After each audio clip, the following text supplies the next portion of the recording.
Hello guys, welcome to our channel Key Pharmacy. Today I'm going to start second part of mass spectroscopy and topic है ionisation technique. कौन कौन सी ionisation techniques होती हैं? First, electron impact. Second, chemical ionisation. Third, fast atom bombardment. Fourth, phi ionization, and last one is plasma desorption. These are the ionization techniques. First, electron impact. In the electron impact process, electrons are emitted from a heated filament, usually made up of tungsten or titanium, and are accelerated across the source by using an appro- appropriate potential 5 to 100 volt to achieve the required electron energy sufficient to ionize the molecule. तो electron impact क्या है? Electron impact एक process है जिसमें इलेक्ट्रॉनों को एक गर्म फिलामेंट जो कि टंगस्टन या थीनियम के बने होते हैं से इमिट किया जाता है और रिक्वायर्ड इलेक्ट्रॉन एनर्जी को प्राप्त करने के लिए एक एप्रोप्रिएट पोटेंशियल की रिक्वायरमेंट होती है। तो कितना होता है? 5 से 100 वोल्ट होता है और इसके लिए ये एनर्जी वोल्ट जो है एप्रोप्रिएट पोटेंशियल, ये सफिशिएंट होता है एक मॉलिक्यूल को आयनाइज करने के लिए।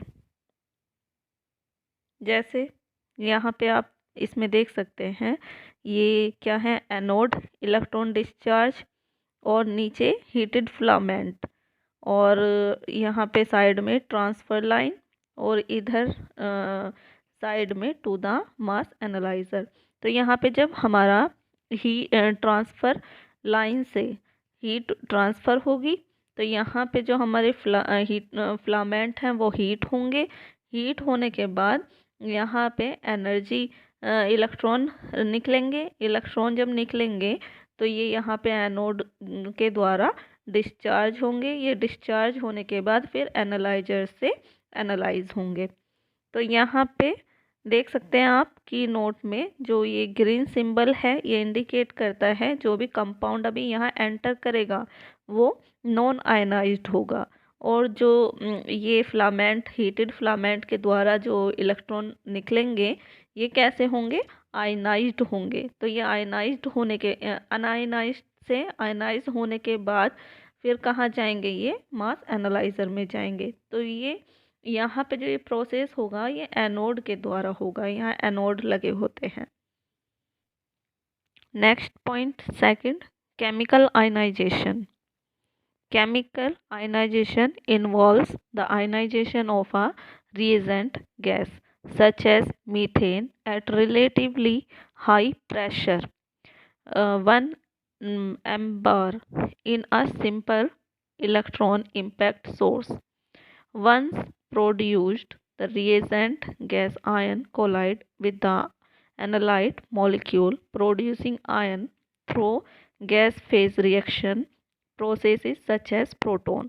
तो ये जो केमिकल आयनाइजेशन में ये रिएजेंट गैस इन्वॉल्व होती हैं या रिएजेंट गैस का आयनाइजेशन इन्वॉल्व होता है। कौन सी होती है रिएजेंट गैस? लाइक मीथेन, और इनका जो प्रेशर होता है वो 1 mbar होता है। तो यही आपका सिंपल इलेक्ट्रॉन इम्पैक्ट सोर्स होता है।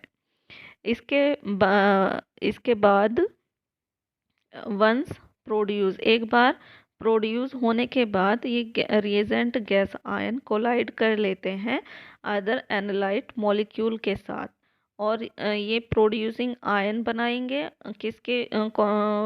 गैस फेज रिएक्शन प्रोसेस के द्वारा, जैसे कि प्रोटॉन। यहाँ पे देखो आप ट्रांसफ़र लाइन से क्या ट्रांसफ़र हो रहा है? यहाँ पे नॉन आयनाइज्ड मॉलिक्यूल यहाँ पे आया। फिर यहाँ पे हीटेड फिलामेंट पे गया, तो यहाँ हीटेड फिलामेंट पे जाने के बाद फिर ये कोलाइड करेगा जो आयनाइज्ड मॉलिक्यूल होंगे उनके साथ। फिर यहाँ से एनोड इलेक्ट्रॉन डिस्चार्ज करने के लिए यहाँ पे एनोड लगे हैं, और फिर यहाँ से ये मास एनालाइजर के में एनालाइज होंगे। फास्ट एटम बम्बार्डमेंट, जिसको FAB भी बोलते हैं। A high energy beam of natural atom, typically helium or argon, strikes a solid sample, causing desorption and ionization। तो जो नेचुरल नेचुरल एटम्स का एक उच्च हाई हाई ऊर्जा बीम बनता है। आमतौर पर यह है हीलियम या आर्गन का एक सॉलिड सैंपल से टकराता है, जिससे जिससे डिजॉर्प्शन और आयनाइजेशन होता है। It is used for large biological molecule that are difficult to get into gas phase. और इसका बायोलॉजिकल मॉलिक्यूल्स में ज़्यादा यूज़ होता है, जिससे गैस फेज को गेट करना डिफ़िकल्ट होता है। FAB causes little fragmentation and usually gives a large molecular peak। तो फैब में थोड़ा सा फ्रेगमेंटेशन होता है और ये एक लार्ज मोलिकुलर आयन पीक देता है, making it useful for molecular weight determination.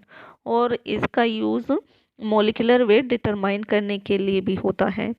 The atomic beam is produced by accelerating ion from an ion source through a charge exchange cell।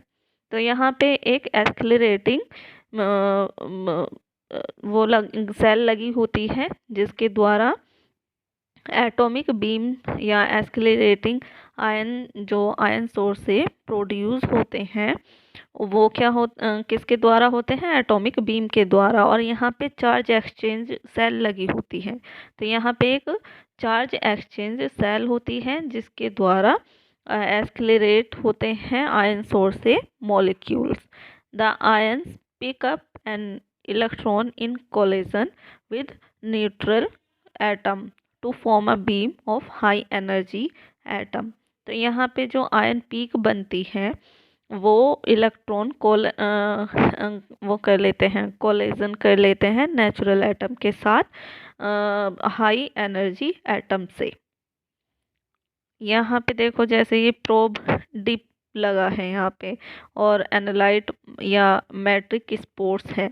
तो यहाँ पे ये एटॉमिक बीम लगा है जिसके द्वारा dissolved secondary ion beam present होंगे। ये एनालाइट आयंस भी हैं, यहाँ पे मैट्रिक्स आयन भी हैं। फिर यहाँ पे एक्सट्रैक्शन ग्रिड भी लगी हैं, फिर फोकसिंग लेंस लगे हैं, तब जाके ये मास स्पेक्ट्रोमीटर से डिटरमाइन होते हैं molecule. Next, field ionisation, EDUC field ionisation, जिसको FI से भी इंडिकेट करते हैं, is a method that uses very strong electric field to produce ion from gas phase molecule.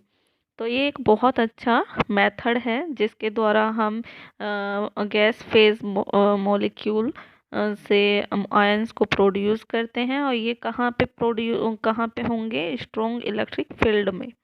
It is perfectly suited for the analysis of synthetic polymers or man-made polymers, example polysiloxane, polyphosphogene, bakelite, nylon, etc। तो यहाँ पे क्या है? ये बहुत अच्छा suitable analysis है। यहाँ पे सिंथेटिक पॉलीमर्स और मैन-मेड पॉलीमर्स भी यूज़ होते हैं। एग्जाम्पल है पोलीसिलिकॉक्सेन, पोलीफॉस्फोजीन, बैकलाइट और नाइलॉन्स। एक्सेट्रा। तो ये एग्जाम्पल हैं कुछ फील्ड आयनाइजेशन के।